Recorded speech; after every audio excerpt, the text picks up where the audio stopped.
Hey everyone, it's Kyle from Kool Collectibles. Sorry for the nasally voice, I'm still trying to get over a cold. But I thought it's been a while since I've done a collection update video, and it is past Q3 this year, so I thought I'd give you a rundown of what I've picked up in the third quarter. Now the second quarter was actually pretty quiet. The first half of the year itself was pretty quiet, but the past 3 months have really taken off. So I'll give you guys a quick rundown. I've put up some new posters. I've got a new poster frame that I've got on the other side of the room there that I'll probably put Raiders of the Lost Ark up. But one of the big pickups in Q3 were the Artifacts Plus new 52 statues that I got. And I've got them up here for the time being, and once the Avengers get released next year, they'll join them up there. I did initially have them behind glass, but they're easy enough to just brush off every week or so, I'll probably keep them up here on top of the detolfs, and they do look pretty good.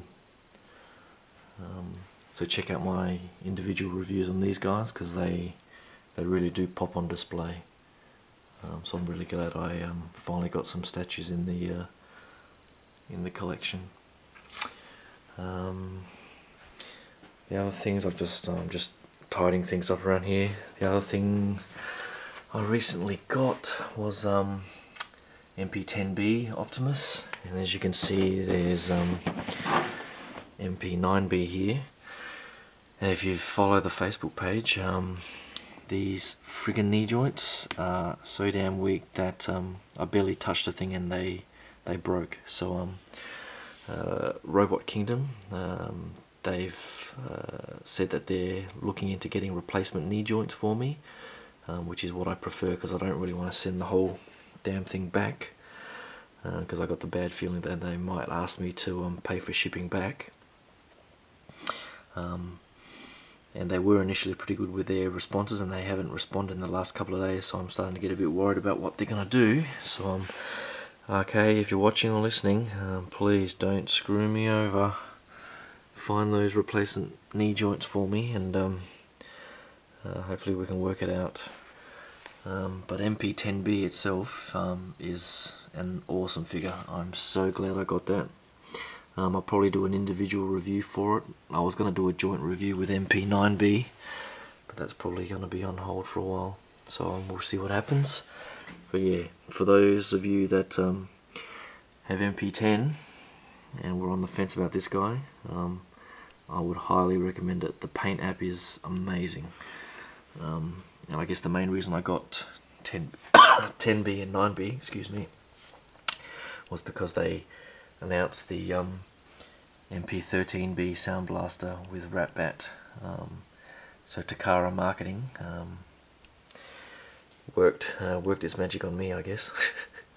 So I ended up getting all the black repaints. And the other big one I got was the Miracle Production MA01 Vehicle Voltron set. And I have confirmed that it is the version 2 with the QC fixes, so I'm definitely happy with that, and overall it is pretty good, and the more I've played around with it, the more I really like the figure. So if you're going to get it, just make sure that your supplier is definitely getting the version 2 that has a lot of the fixes. The other thing I've got recently is the Sideshow Yoda, which again is a figure that sort of grows on you as you mess around with it, and it does come with 2 head sculpts, and I've just got the sort of older neutral looking one, which is what I prefer. Now before I get on to the glass cabinet, I also picked up the Bounty Hunter code that goes with the original 2 releases of the Jedi Path and Book of Sith, and they are actually really good reads, so if you're a Star Wars fan, I'd definitely recommend them as well. Now the big purchase I had in August around my birthday was this glass cabinet, and I had an old wooden thing here that was pretty bad looking. But I picked this up, and I'll just turn on the lights over here.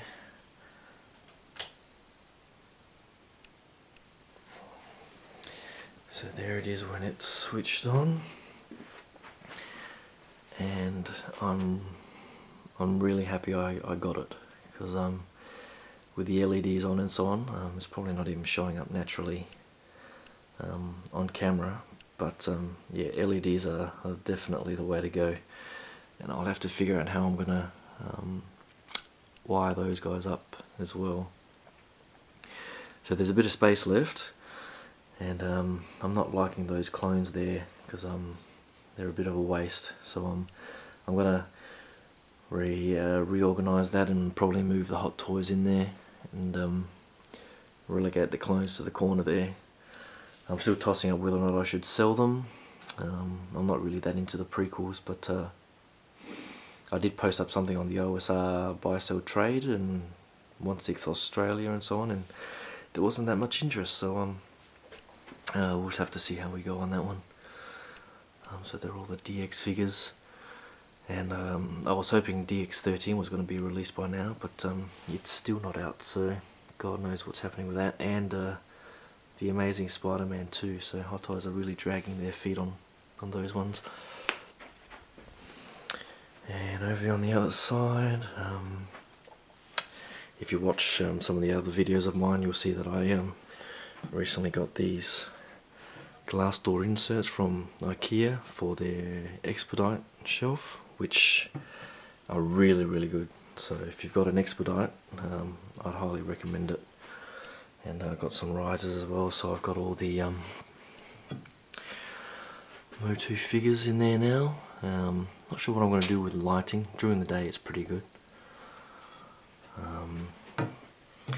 Now I guess the only other figure I'm thinking of getting, due to nostalgia I guess, because I had the toy as a kid, is the recent Mantenna release.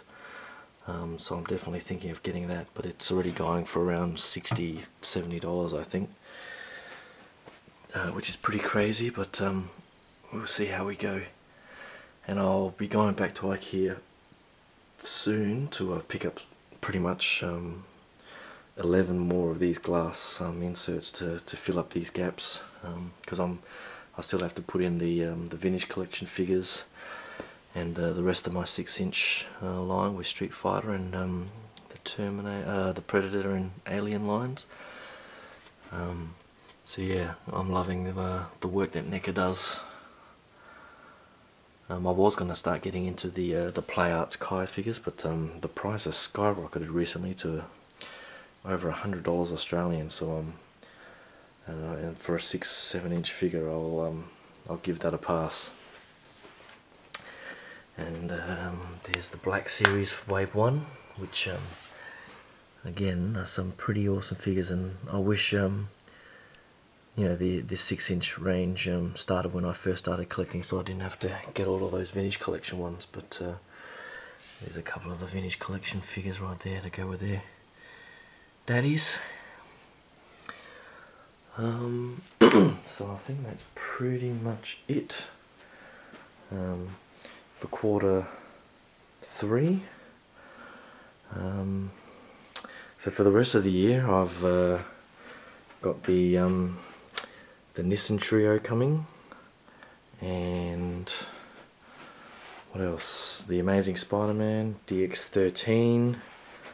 I'm not sure if Sideshow's going to release anything. Oh, Commander Wolf, I'm still tossing up. I might use some reward points and bring that down, because I've got a lot now, and I'm not going to get a lot of reward points for that alone, so I might as well use the points for it. And I think that's pretty much it. I've rearranged a whole bunch of stuff here with all the other collectibles. So I've got the finally got a complete set of the G1 Transformers series. This time the remastered one that was just released in Australia. The making of books are now complete for Star Wars, which is great.